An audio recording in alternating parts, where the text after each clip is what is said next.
I'm Sarai. And I'm Haley. And this is Seamwork Radio.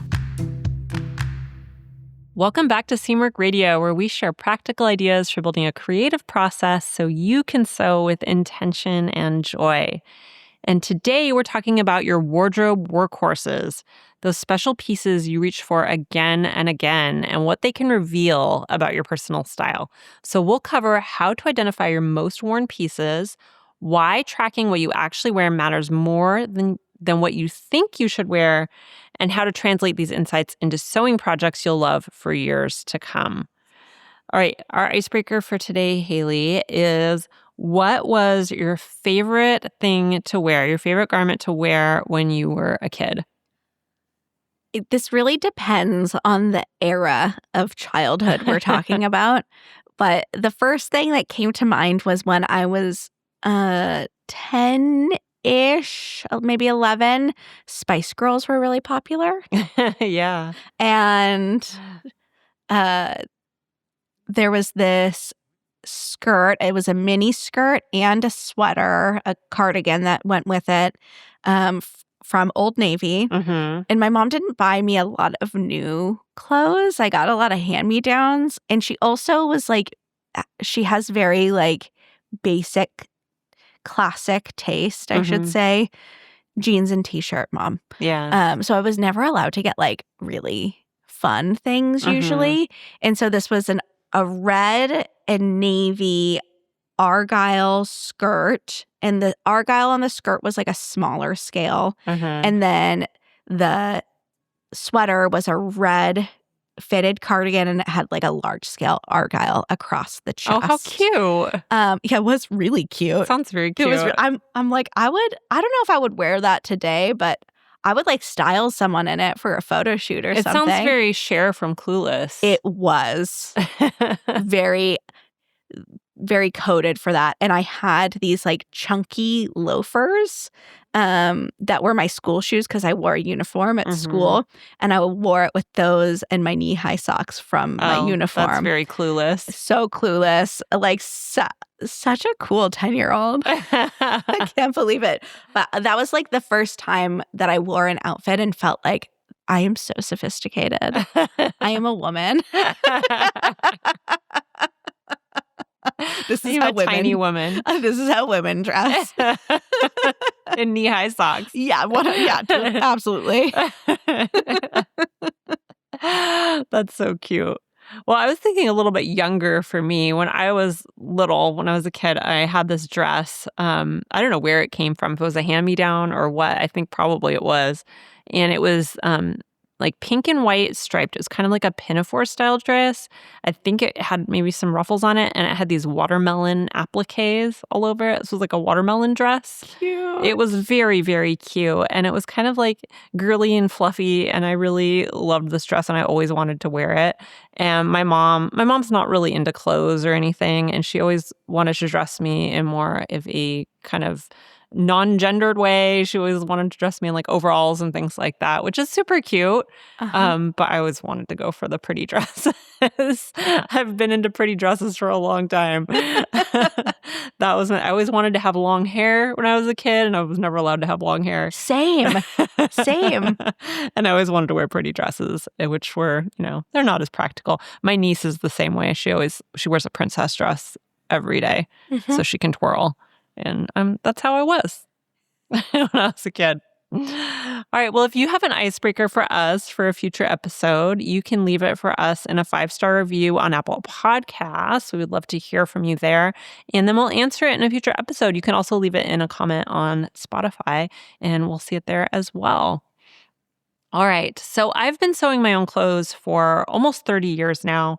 And for a long time, I made a lot of things that I loved the idea of wearing, but then didn't actually wear that much. And we talked about this a little bit last week on our episode. But we're going to talk about kind of a different approach this week. We're going to be looking at what we actually do wear instead of what we don't.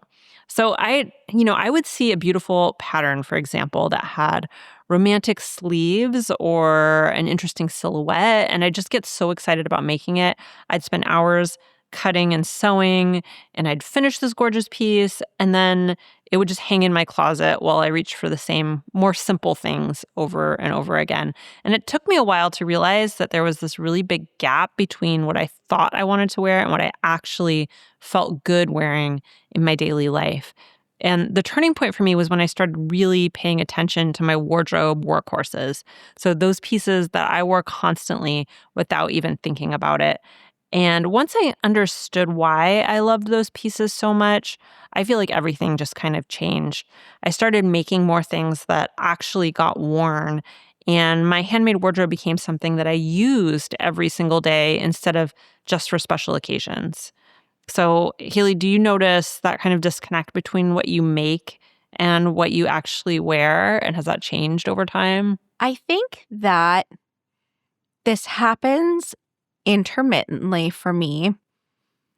And I have like a visual in my head of why this happens. I always feel like this happens because my life makes a big change. So it's like a car on a track, and that change, it shoots ahead of the rest of the aspects of my life. So maybe this is like, oftentimes it's like a lifestyle thing. Like after, starting in 2020, we started working from home. That was like also, a few months before that, I became a mom. And so this kind of like moved my life forward or in a different direction. And then everything around it has to catch up to where that is.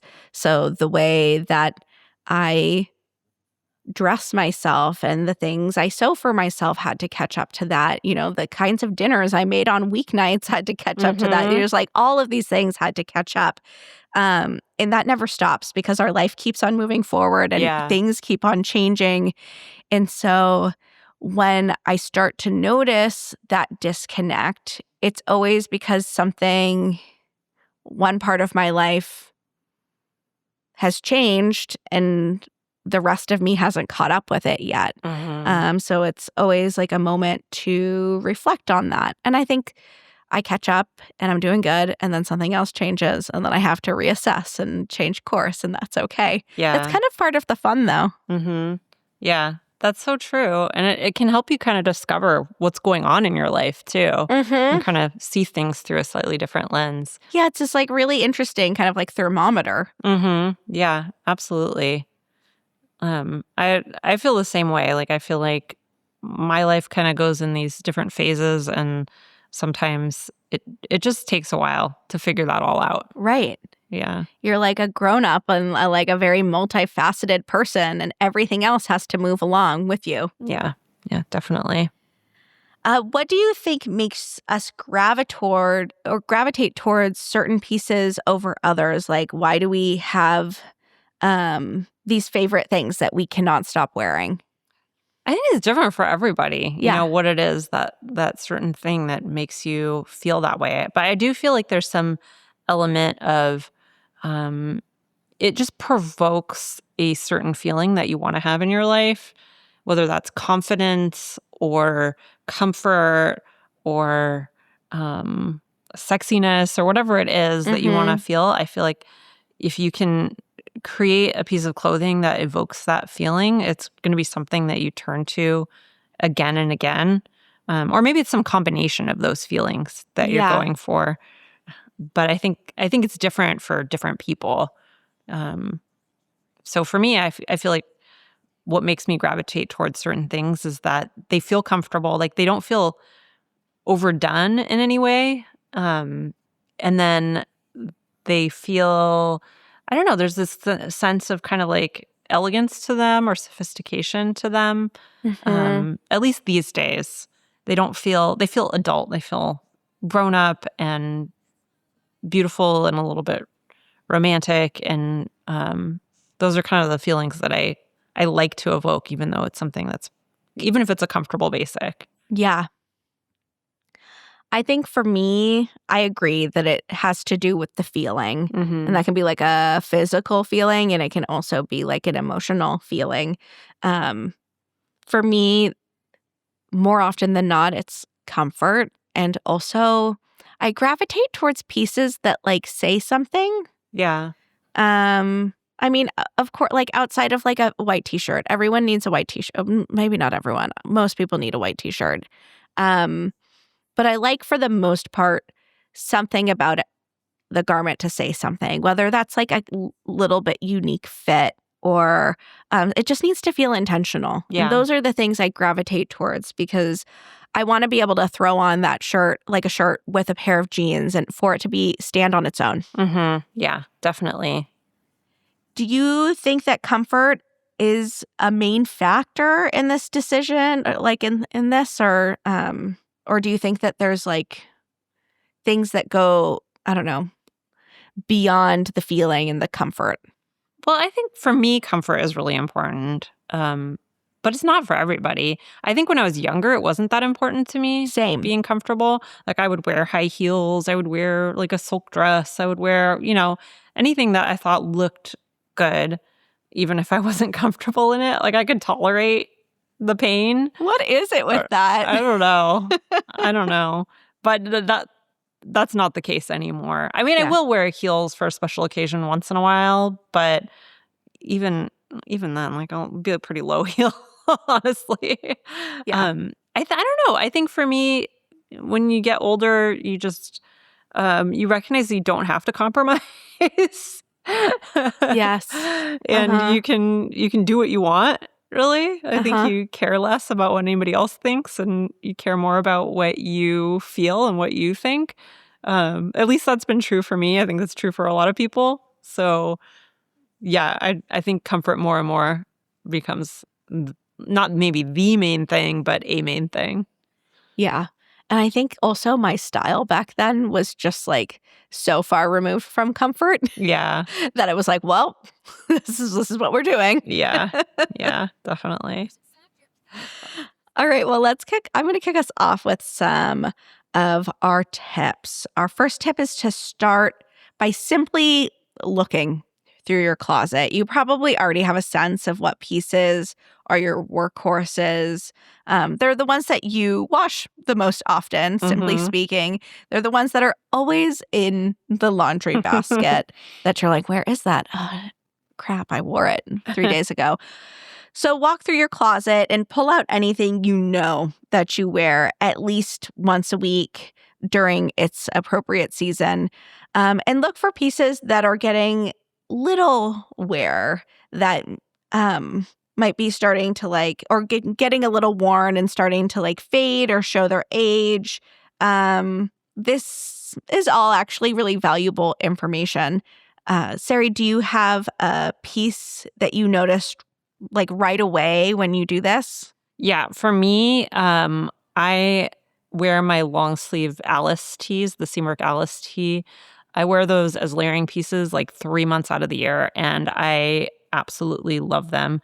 They're just like really simple, and they're comfortable, and I reach for them all the time. I've made them many times in a rib knit, which is nice and stretchy and comfy, and it just goes with so many things. It's just really versatile.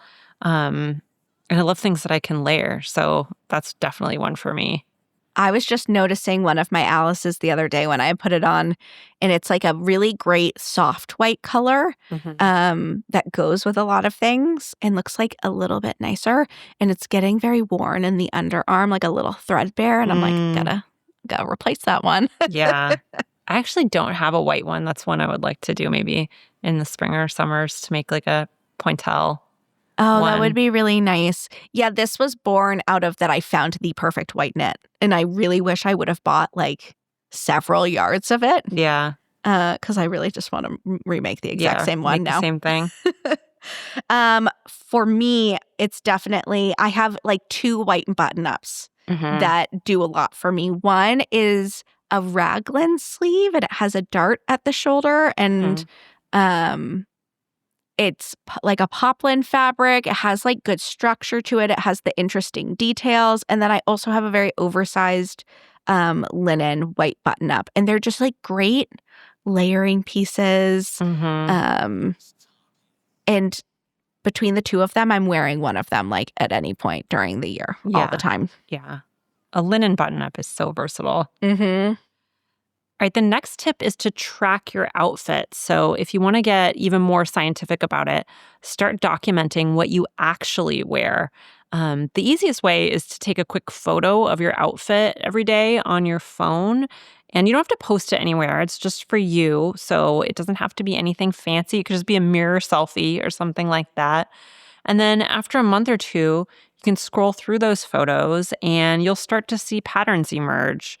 There are also apps that are designed for this, like Stylebook or Index, where you can track your outfits and see statistics about what you wear the most.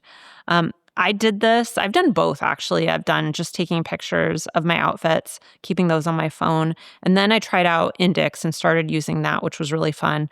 And I did this for several months, and I was really genuinely surprised by what I learned because I thought I wore dresses like all the time, but the photos actually showed me that I wore pants like 70% of the time, lots of jeans, lots of pants, especially in the winter when it's cold, so I could keep warm and layer them. I run a little bit cold. We were talking about this at dinner the other night. Erica and I both run cold, and Sienna runs hot. So we were talking about that, and I'm just cold most of the time. So I thought it was really interesting because it was not what I expected. Have you ever tracked your outfits like that, Haley? I've done it a couple times. Well, I've done it twice before, and I'm currently doing it again. Mm-hmm. Before, I tracked what I wore every single day, and this time what I'm trying to track instead is whenever I wear an outfit that I really like. Yeah. And that can be just like a work from home outfit. It can be like a date night outfit. It can be a going to the office outfit. But I have found that like small change is been very telling for me. Mm-hmm. Because I'm trying to just like hone in a little bit right now on like what I actually like. Mm-hmm. And so that's been helping me to do that a little bit more. Yeah, that's kind of what I've been doing too. I moved from doing it every day to just doing the ones that I particularly like. And what I like about using an app like Index, you can actually put in your actual garments. You can take a picture of the garment like on a hanger, you know, on a white background or something, and it'll cut out the background for you, and you can actually create like a little kind of like Cher from Clueless, like a little place to build outfits, which I've only really, I mean, that it's not that useful, but it is useful for packing. So if you want to pack for a trip, it's kind of nice to just pull it out and see what you have, but also you can kind of reuse packing lists, which is kind of fun because if you're going somewhere with similar weather for a similar amount of time, you have your outfits all picked out already. That's so smart because I literally take up an entire corner of my bedroom for like a week leading up to a trip because I'm constantly like reconfiguring outfits and like taking that shirt out and adding a different one in. And, you know, I want to maximize. Yeah.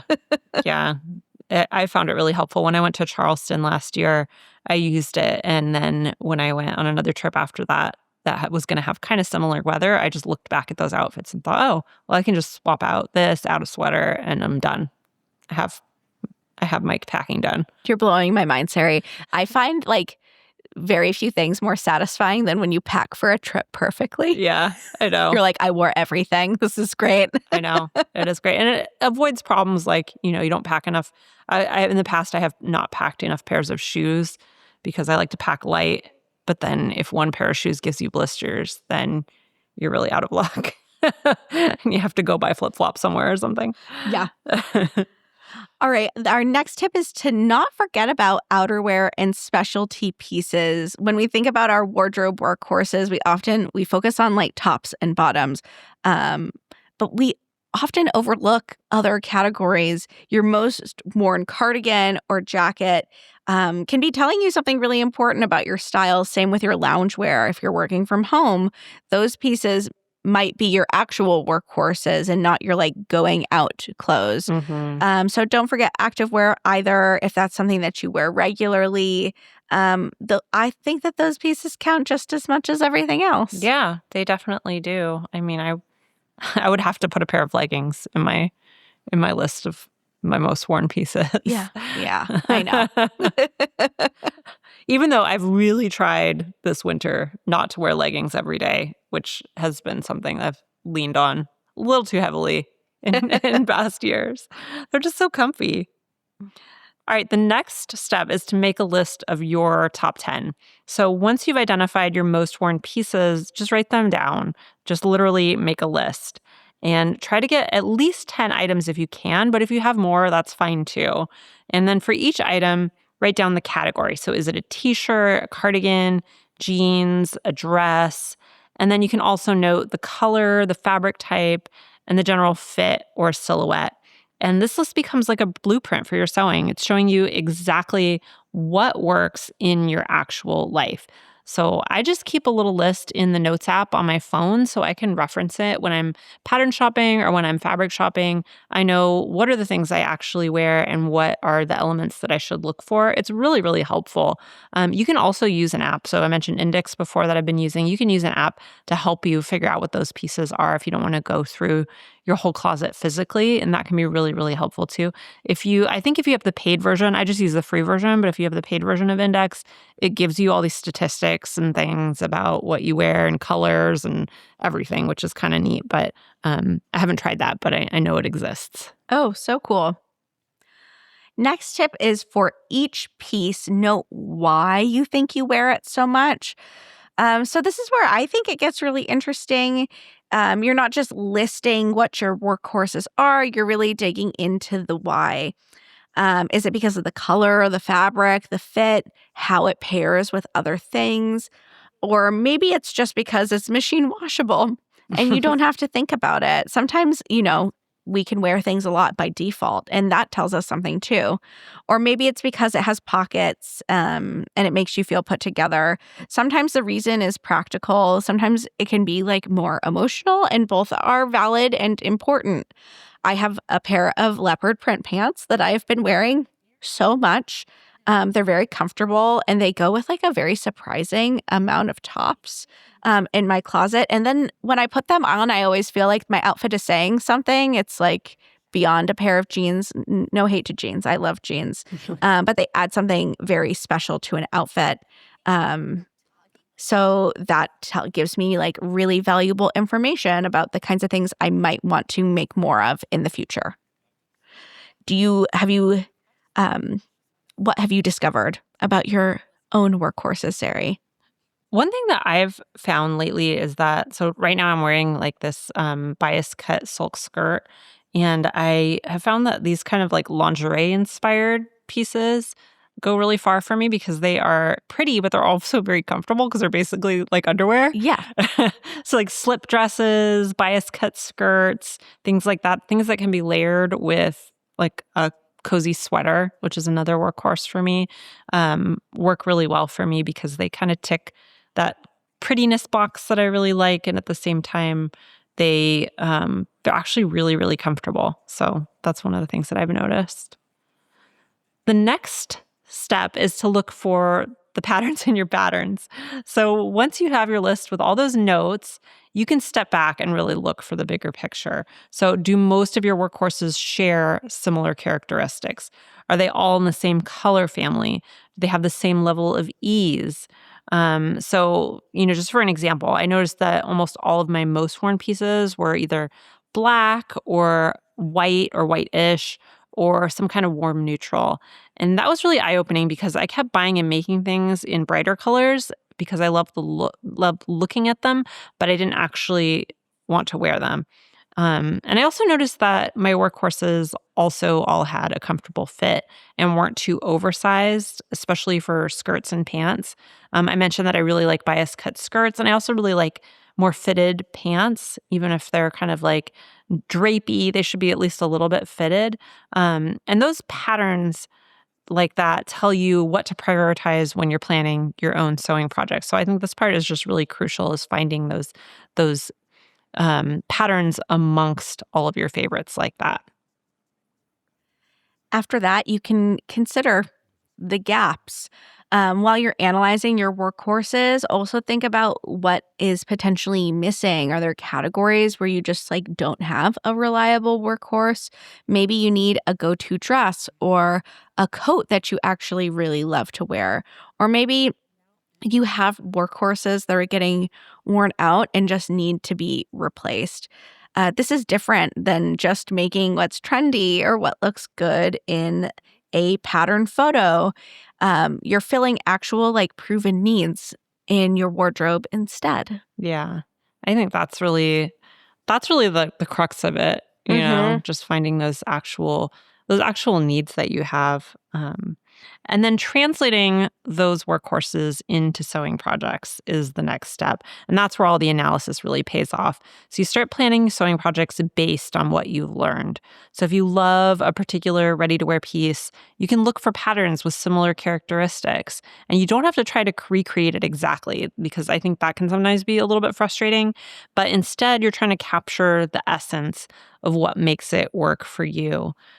So, for example, I noticed before I mentioned that I wear a lot more pants than I thought, including both jeans and soft pants. Both of those things I wear a lot.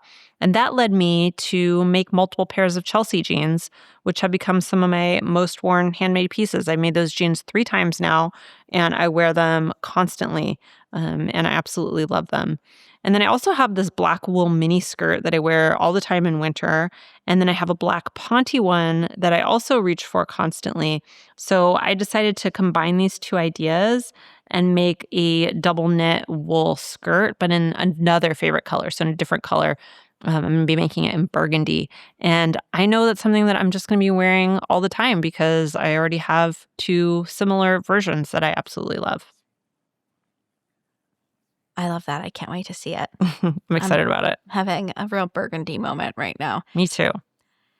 Next, you can test your theories with muslins or really, like, simple versions first. So before you invest in expensive fabric or spend days on a complicated project, test whether your hypothesis is correct. If you think you'll wear a lot of loose linen tops, then make one, like, in a more inexpensive fabric first and see if you actually reach for it. This is especially helpful if you're trying to branch out from your current workhorses, but stay in the same general style territory. Think of it kind of like making a draft before the final version. You're testing the concept, not just the fit. Oh, that's a great way to think about it. Is you're testing the fit, but at the same time, you're testing the whole idea of the garment. Mm-hmm. And then finally, revisit and refine regularly. So your wardrobe workhorses will change over time as your life changes. What you wore constantly in your 20s might not be what works in your 40s. Haley and I were just talking about that. What worked for me in my 20s, even though there are definitely, like, style things that have remained the same, other things have not at all remained the same. So, back then I was going to an office and now I work from home, for example. So lots of things change throughout our lives, and that's totally fine. So I try to do this analysis at least once a year, usually while I'm planning my seasonal sewing. And it's not about starting from scratch each time. It's really about noticing what's shifted and then adjusting accordingly. So some workhorses will stay with you for years, and that's totally fine. That's great. And those are really your true classics. But others will rotate out, and that's okay too, because your style is allowed to evolve. You evolve, and your style evolves alongside that. And the key is really staying connected to what you actually wear and not just what you wish you wore or what you think you should wear. All right, well, let me recap. We went through a lot, so let me recap what we talked about today. We started by encouraging you to simply look through your closet and identify those pieces you reach for again and again. Track your outfits for a month or 2, whether with photos or with an app, to really see what you're wearing. And don't forget to include outerwear, loungewear, and those specialty pieces in your analysis. And make a list of your top 10 workhorses. And most importantly, write down why you think you wear each piece so much. Look for the patterns in those patterns, so the common threads about color, fit, fabric, or function. And then consider the gaps in your wardrobe and translate all of this knowledge into intentional sewing projects that you'll actually wear. All right, that was a lot, but I think those steps will be really helpful for you guys. They have been for me, for sure. And I think my big takeaway is that this process is really all about being honest with yourself. not necessarily in a harsh way, but just in a gentle, kind of curious way. When I stopped feeling sort of guilty about not wearing maybe those more romantic, complicated pieces I'd made, and instead focused on sewing more of what I genuinely love to wear, I feel like everything shifted. And I started feeling so much more confident in my handmade wardrobe because I was finally designing for my real life and not some imagined version of it. And it just really connects the idea that we are always talking about when it comes to designing your wardrobe. Just planning your sewing is so much fun. But it really only works when you're planning based on truth and not just on fantasy and some fantasy version of your life. So I think taking that time with your creative decisions and thinking through all your choices so you make something you'll actually love wearing is just so valuable. What about you, Haley? What's your big takeaway from this episode? I've been thinking throughout this conversation about that balance between recreating what works in your existing wardrobe and filling gaps with new things. Mm-hmm. And I feel like that's kind of the secret combination for one, keeping your sewing interesting. Yeah. And also for keeping you excited about what you're wearing. I think we can get in these like ruts of like leaning more towards one or the other where we're just like recreating what we know works over and over again. And that can get kind of stale. You get bored of sewing the same old thing. You get bored of wearing the same old thing. And it can also go the other way where you're just like doing so much trying to fill all of these gaps that you end up with something that's kind of like, I don't know, disjointed. Yeah. And I think having a planning process so that you can intentionally choose the balance between those two things is really important. Yeah. And fun. I think it's fun. Fun little creative puzzle. All right. Well, we've been talking a lot about identifying your wardrobe workhorses and then using that information to guide your sewing. And I keep thinking about how powerful it is to approach your handmade wardrobe with that kind of intention. I think that's a theme that's come up a lot in this episode. And that's actually something we're really focused on heading into 2026. We want to help as many sewists as possible move away from kind of random pattern buying and more impulsive sewing, although that can be fun sometimes, and just trying to create wardrobes that really reflect who they are and how they live. And that's why we are inviting you to join us in taking the Intentional Wardrobe Pledge for 2026. It's completely free, and here's how it works. You go to seamwork.com/go/pledge and tell us how you plan to craft a wardrobe with intention this year. And maybe it's by sewing only from your stash or making a capsule wardrobe, or focusing on replacing your most worn pieces with handmade versions, for example. And then when you take the pledge, we'll send you our free wardrobe planning kit, which includes all the tools and worksheets to help you actually follow through on your intention. Plus, we're offering a 25% discount on an annual Seamwork membership just for pledging because we want to support you on this journey. So whether you're planning to make 3 pieces this year or 30, the pledge is about being thoughtful and intentional with every project. So head over to seamwork.com/go/pledge and commit to making 2026 your most intentional sewing year ever. And if you liked this episode, please leave us a review. You can also find us on YouTube at Seamwork Video. You can follow us on Instagram at Seamwork. And if you'd like to become part of the Seamwork community, head over to seamwork.com to learn how to join. And that is it for us this week. I'm Sarai. And I'm Haley. And this is Seamwork Radio.